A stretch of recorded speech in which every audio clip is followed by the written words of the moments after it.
After Duck left to run his branch line, Donald and Douglas took turns shunting at the big station.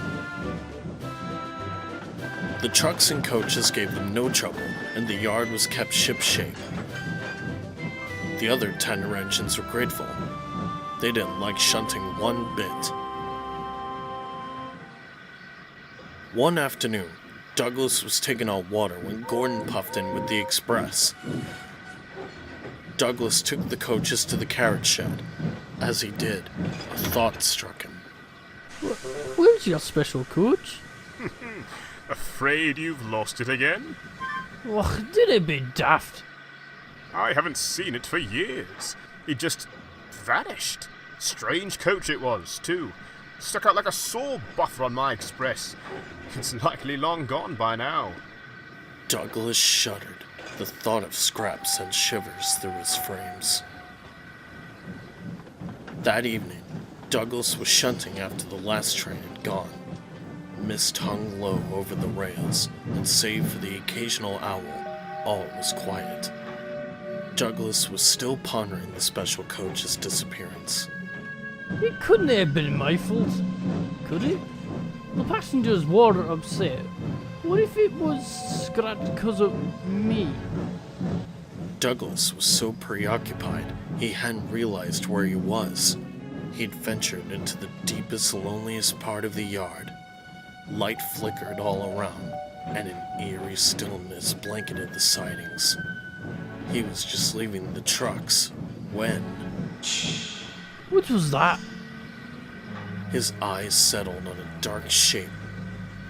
It sat motionless in the shadows, but Douglas felt like it was watching him.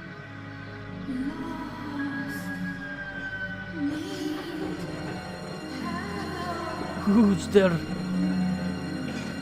He raced back to the sheds, hoping the ghost doesn't see him. The next morning, he told the other engines about it. I say you were working too late. Or perhaps the spirit of the coach is seeking revenge.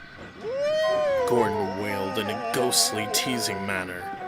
Ah, didn't you joke about that? Dougie could have seen something back there. Then why don't you find out for yourself? Ah, well. But I'm gonna be taking wee Percy's mail train tonight. Excuses, excuses. Donald scowled away, while Douglas begged James to take over his night shift. That evening, Donald set off from the harbor with the mail. Fog danced in the air of the silent night. As he neared the junction, the moon caught the faint silhouettes of coaches in the carriage shed. Donald shivered as he turned up the branch line. Then, in the distance, he thought he heard something.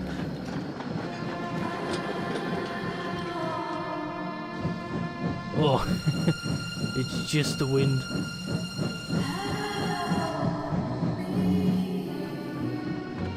The wailing grew louder. Ahead, there was a flicker of red and a rather coach-like shape looming in the fog. Who's that? Go away!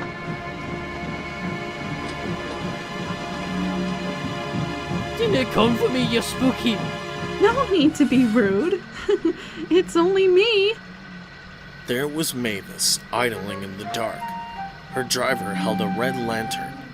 Must be cold weather we playing with Davis's engine. We cut out as we're going back to the sheds. I'm heading up to the top station. I'll give you a push. Thomas was settling into the shed when the cavalcade arrived. What's this? A diesel car and a mail car? My, Donald. That's quite the train. Took him long enough to realize it was me. Though I must wonder, what was all that ghostly racket? Donald explained his twins' encounter. Take my advice when you want proper gossip.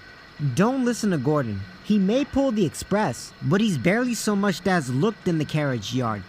Let me tell you what happened. The next morning, Donald led Douglas back to the deepest part of the yard.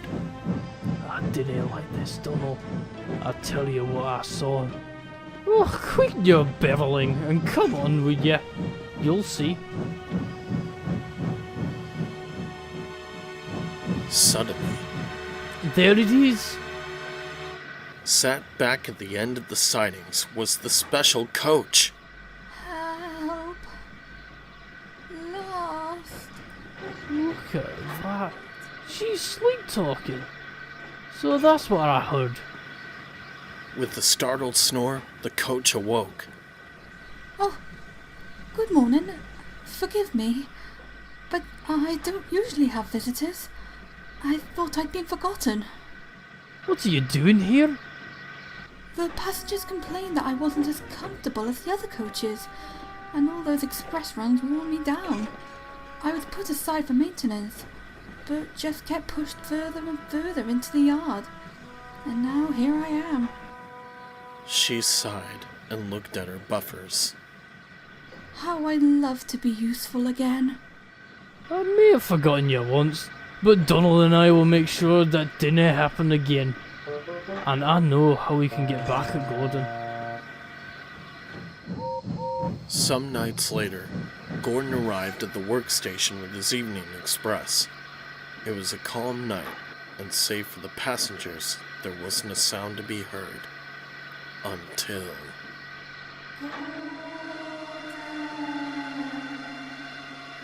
Everyone froze. Gordon's eyes widened. Who's there?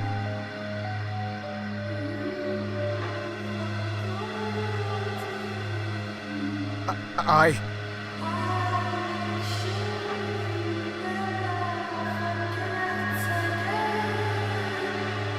Who are...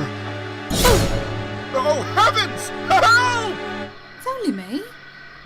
Gordon opened his eyes and found Donald next to him, while Douglas crept out of the work shed with the coach. The passengers, the crew, and the twins erupted with laughter. Gordon blushed. When the fat controller heard, he had a good laugh too, and ordered the coach's immediate restoration. She now helps the twins take passengers down Duck's branch line. They call her Isla. She loves her new name, and that she's a special coach once more.